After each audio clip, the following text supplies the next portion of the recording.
मुमकिन बजट में कॉस्मेटिक्स या मेकअप आइटम समेत अशिया खुरोनोश की कीमतों में इजाफे का खौफ। वर्किंग वुमेन का कहना है कि हुकूमत न सिर्फ कॉस्मेटिक्स बल्कि आम अशिया को भी टैक्सेस से इस्तिस्ना करार दे। मरियम हसन की रिपोर्ट देखिए।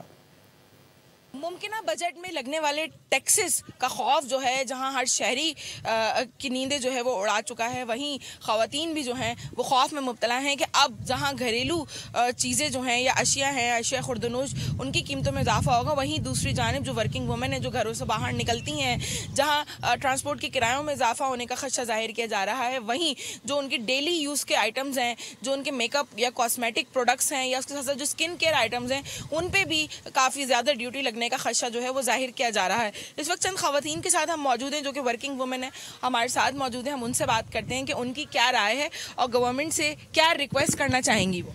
अस्सलाम वालेकुम। देखें, हम सोचते तो हम हमेशा अच्छा ही हैं। हर साल ये होता है कि हम सोचते हैं, पॉजिटिविटी के साथ जाते हैं कि अब कुछ अच्छा होगा, लेकिन डेफिनेटली इतना अच्छा उस तरह से चीज़ें होती नहीं है हमारे साथ। हमारे साथ क्या मतलब, अगर देखें पूरे सारी आवाम के साथ ही उस तरह से नहीं होती हैं चीज़ें एक्सपेंसेस बढ़ते चले जा रहे हैं और ऑब्वियसली हमारी सैलरीज इतनी नहीं है कि वो उन एक्सपेंसेस को मीट कर सकें। तो एक्सपेक्टेशंस अभी भी अच्छी ही हैं। देखिए, लेट्स सी। गवर्नमेंट से क्या रिक्वेस्ट करें? रिक्वेस्ट डेफिनेटली ये करेंगे कि थोड़ा सा हमारा भी ख्याल करें, और सैलरीज ऑब्वियसली इतनी नहीं है और ये चीज़ें, इन पे टैक्सेस वगैरह कम लगाएं, कोशिश करें। ठीक है, सैलरीज इतनी नहीं है लेकिन खूबसूरत दिखना भी है, इसलिए खवातीन ये कह रही हैं कि थोड़े से टैक्सेस कम किए जाएं, हम पर थोड़ा सा रहम किया जाए। सब्सक्राइब करें और बेल दबाएं ताकि कोई खबर रह न जाए।